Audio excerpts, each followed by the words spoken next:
Hello, my dear students. I am Professor Geeta Bansal from Punjab University, Chandigarh. Before we proceed further, let's have a brief introduction of what communication is.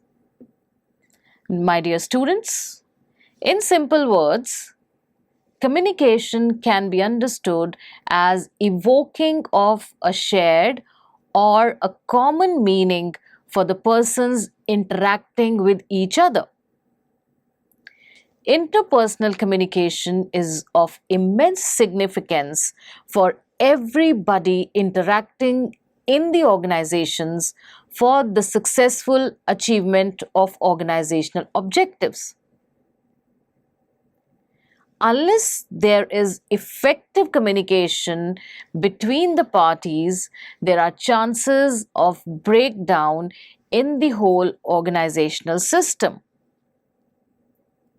Therefore, it's very important that there are proper channels of communication for the smooth flow of information and knowledge, and the process of communication is followed properly, where the receiver decodes the message in the same meaning as sent by the sender. Now, if the meaning is not interpreted in the same manner, the purpose of communication is defeated and it remains incomplete. Let us try to find out what are the functions of communication. Well, my dear students, communication helps us in motivating our employees. It helps us in expressing our emotions. It helps us in information and knowledge sharing, and it helps us in leading and directing the teams towards effectiveness. Apart from, it helps us in controlling the various situations. My dear students, we are talking about the functions of communication. As managers, you must know what functions does communication take place. Starting with motivating the people in the organization, this is one of the most important tasks of a manager, whereby he motivates his subordinates by sharing information with regard to their performance and telling them the changes required in their contribution by giving them constructive feedback from time to time and motivating them for higher levels of performance. Another function of communication is leading and directing people in the organization. It's again very important to lead your team towards the achievement of the organizational objectives by providing them guidance on various matters from time to time. The managers are supposed to be facilitators for their subordinates and their teams. There are autocratic, democratic, and laissez-faire leaders in the organizations who lead according to their leadership styles, depending upon the situations and the level of commitment and competence of their subordinates, which require ample amount of communication between the parties concerned. Another function is controlling the various organizational processes. Now, controlling entails giving out elaborate directions on the rules and regulations to be followed by all the people in the organization. This involves sharing information either in implicit or explicit terms, which requires communication, both written and verbal, and various channels and networks, including formal and informal networking. Another important function of communication is that it enables people to express themselves emotionally. Now, since the organizations have both formal and informal settings, it enables the people to share their professional and personal experiences and concerns with each other, acting as an outlet for emotional expressions, which is very important for the enhancing of the effectiveness and efficiency of the team members and the individuals. And last but not the least, it helps in sharing information and knowledge amongst the individuals and the groups.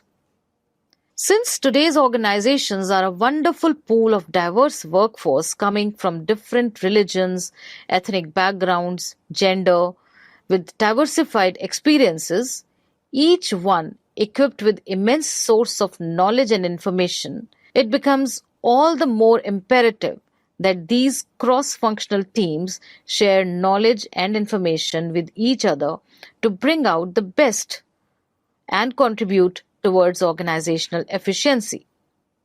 Now, this is possible only if there are open channels of communication between the members and people are open to listening and are receptive to others' ideas, which is a prerequisite for effective communication.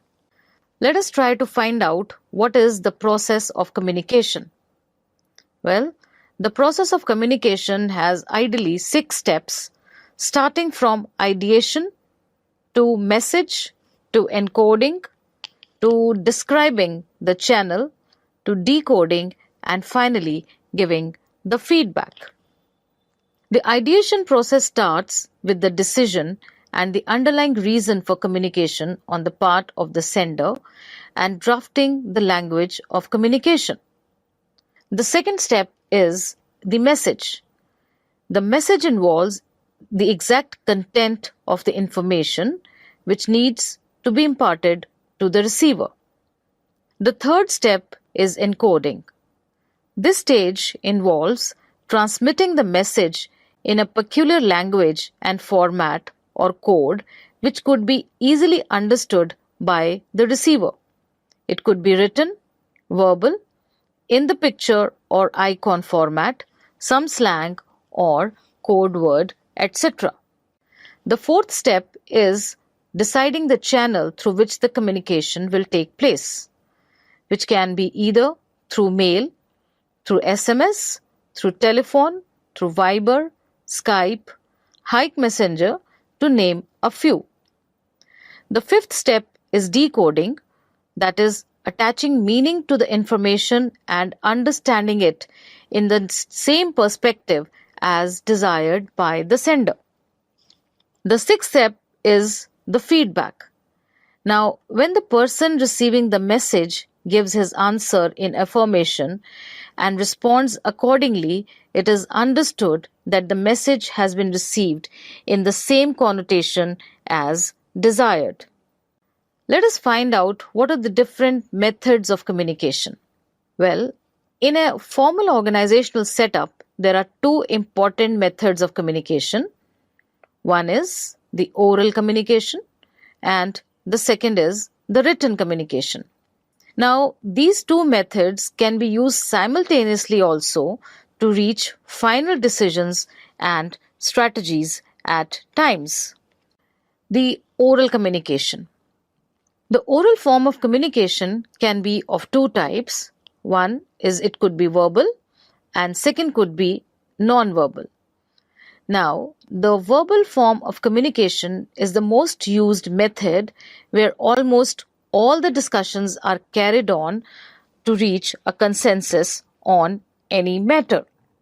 On the other hand, the non-verbal communication takes place between 2 or more members, and when they convey their feelings and expressions through the body language, it is called non-verbal communication. Written communication. Well, this type of communication we are all aware of, where the communication is done in black and white format. This is a very formal method which is used to discuss, give, and disseminate information and notices on everything and every matter which is to be recorded and should be made available in all written form or all types for all types of references in the organizations. This is the most common method which is used across the organizations at all levels in the organizations.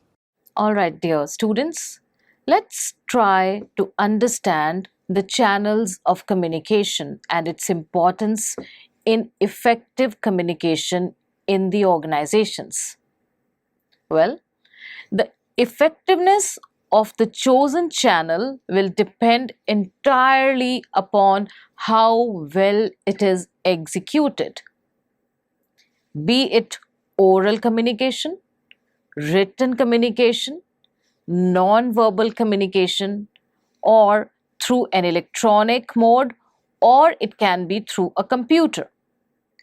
Some people feel that there is no alternative to face communication, and they have also found an alternative in video conferencing, where people located across the cities and countries for discussing and sharing information and taking strategic decisions.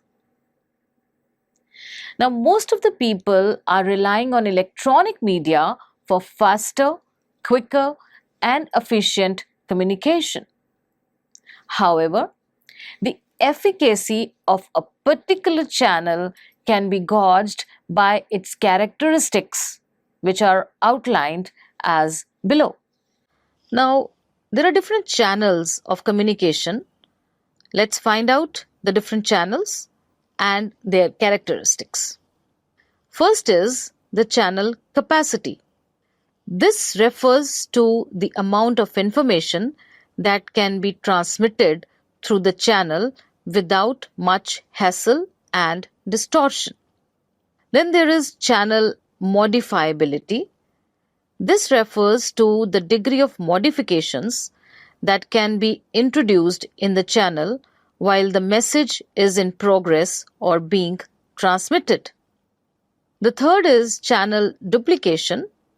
This involves the usage of subchannels to repeat or elaborate on the message while it is being transmitted.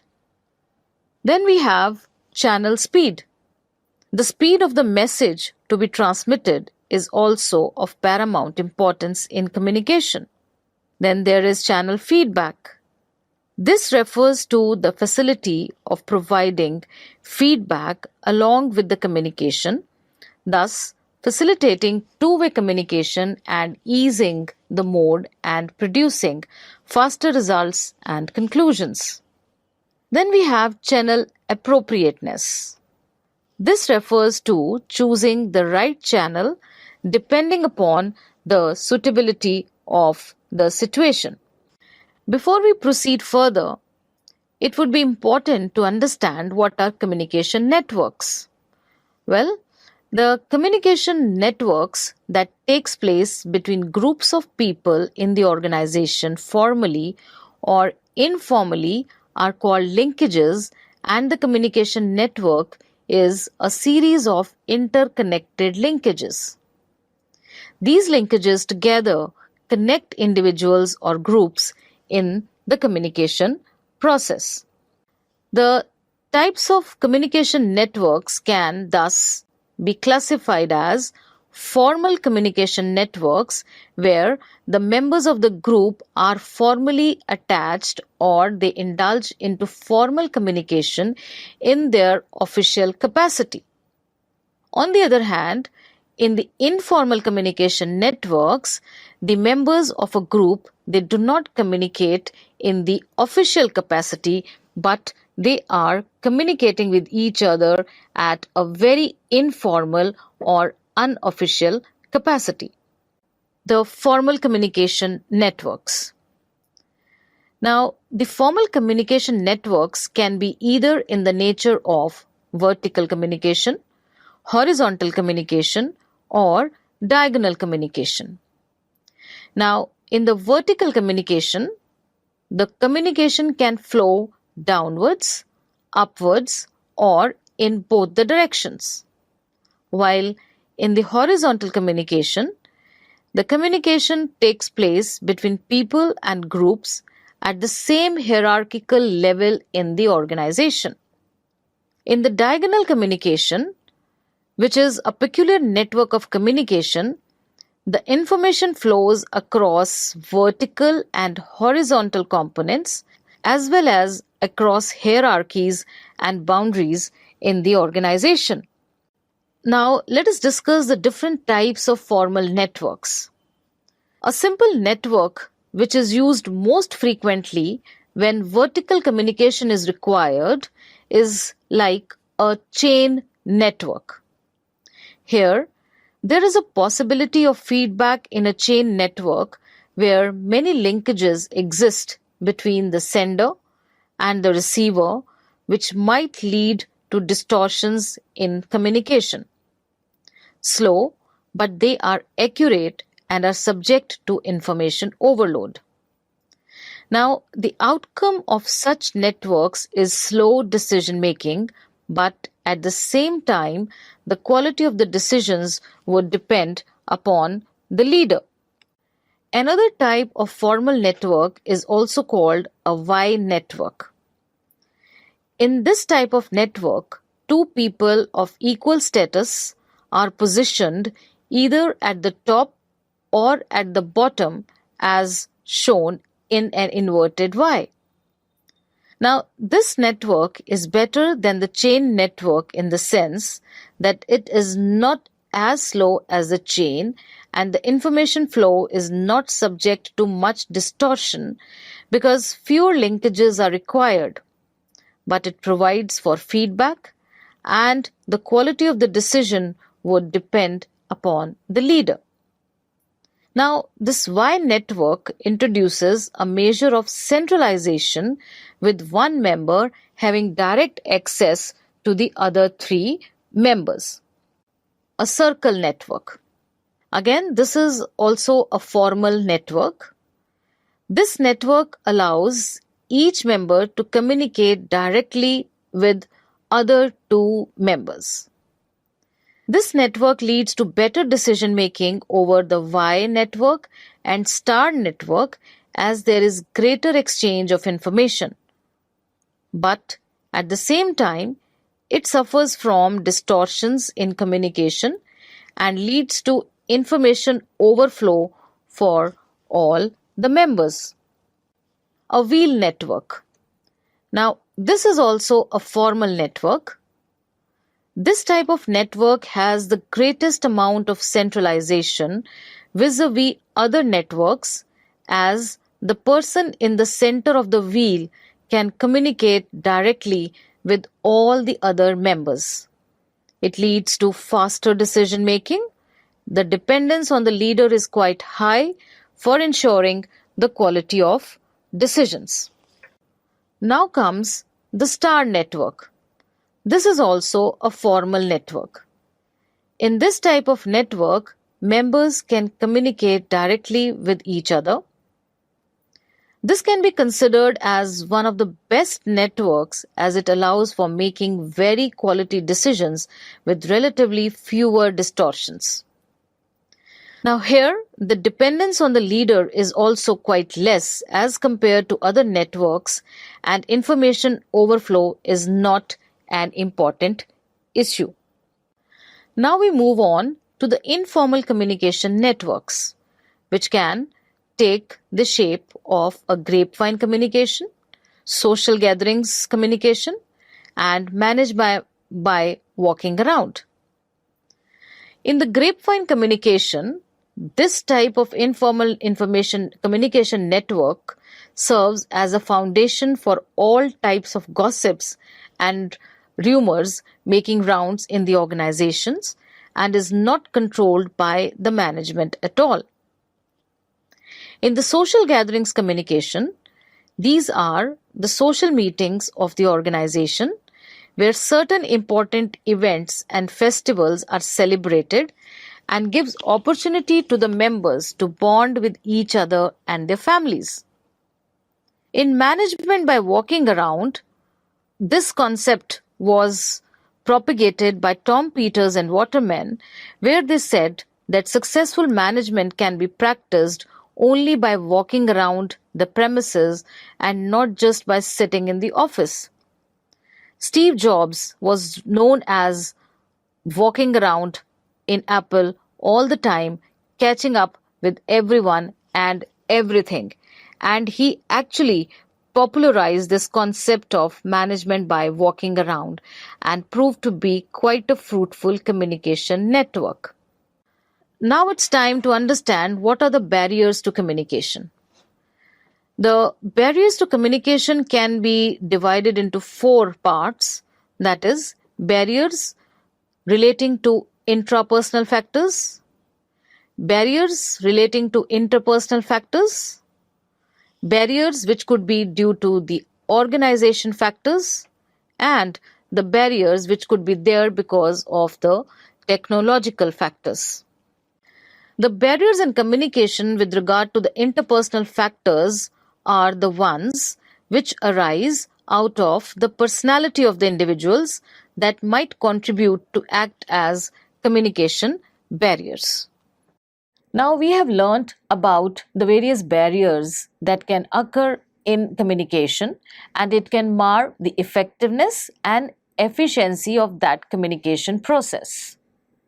Now let us try to understand what are the barriers due to intrapersonal factors, which can occur due to the following reasons. The first reason could be selective perception of the individuals. The second factor could be individual differences in personality, their values, their attitudes, their thinking, their level of motivation, their learning abilities, and of course, their unlearning abilities. All these individual factors together leads to adding different dimensions and meanings to the messages conveyed, and acts as a barrier which can be referred to as an intrapersonal factor or an intrapersonal barrier. Now, another factor could be differences in the communication skills of the individuals, which is also a barrier to effective communication. Another important factor which is making waves in organizations these days is individuals' emotional stability, or what we call it as an emotional quotient. And their action and reactions in emotionally charged up situations also affects their communication between the parties and acts as a major barrier in effective intrapersonal communication. Then there could be use of different frame of reference for understanding communication, or it could be the presence of preconceived ideas which affect the interpretation of the whole message itself. The interpersonal factors. Now, the barriers which arise when two or more individuals communicate with each other in the organizational setting, there could be interpersonal barriers. Now, these barriers could occur due to lack of conducive climate for effective and open communication. This could be due to lack of trust between the parties concerned. This could be lack of credibility of the source of information, or this could be due to the lack of interpersonal sensitivity amongst the members. Barriers due to interpersonal factors. Now, there could be an inability of the members to give full attention to the speaker. Then, semantics could be another problem where people tend to give different meanings to the same words. Then there is another term called Chinese whispers, where the communication tends to take new dimensions as it flows through different individuals, obviously owing to nothing else but individual differences. Now, the cultural differences in the diversified workforce of today is another major barrier to effective communication when people fail to understand each other's perspectives with an open and more receptive mind. The barriers relating to the organizational factors could be due to the organizational structure and design, which may facilitate or hamper effective communication. These barriers could be due to the status attached to the position occupied by the person. The hierarchical setup also poses a number of difficulties in communication. The unimaginable size of the working group is also an organizational factor contributing as a barrier. And then the distance between the two employees, which limits or ease their interaction with each other. The technological factors. Now, these are the elements in the medium of communication: its content, the message, the mode of delivery of the message, and the quantity of information to be passed on for effective communication.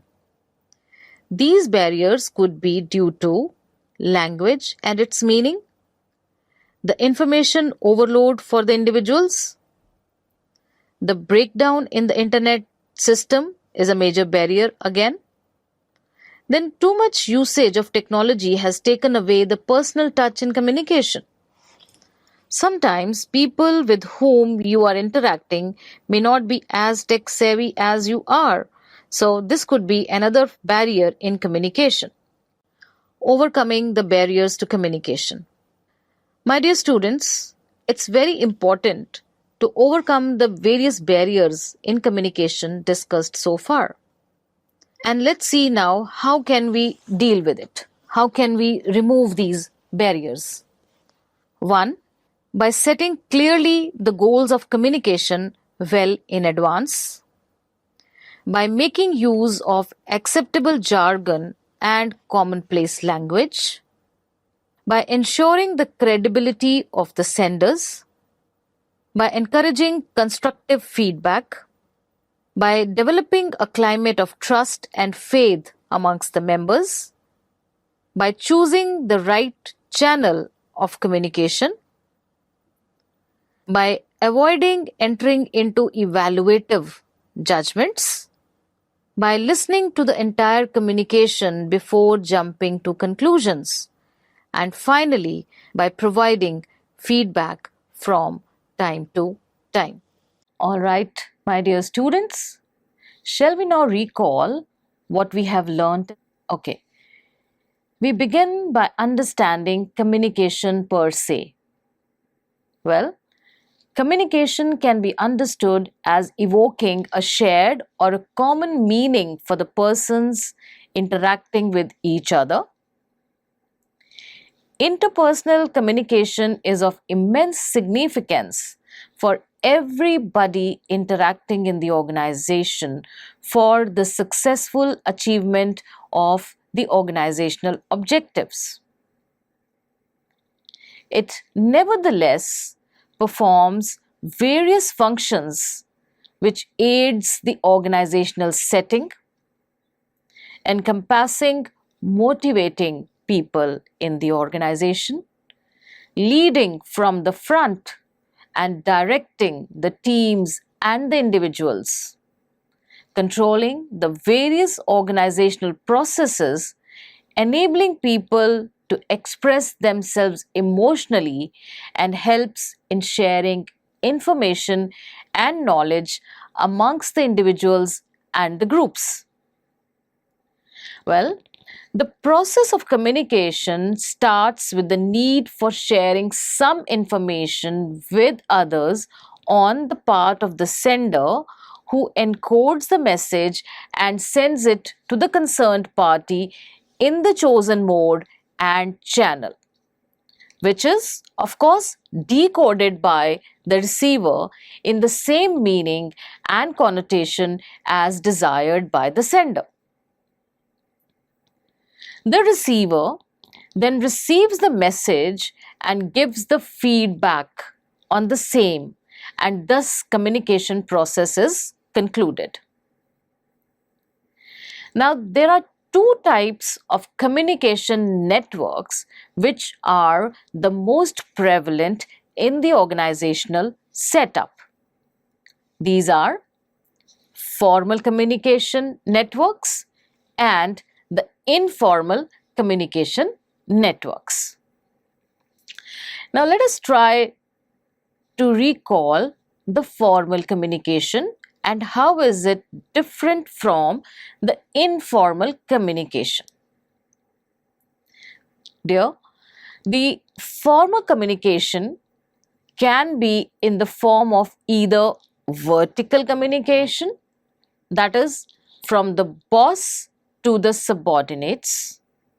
It can be a horizontal communication, that is, between two subordinates at the same level, or it can be a diagonal communication cutting across the boundaries in the organizations.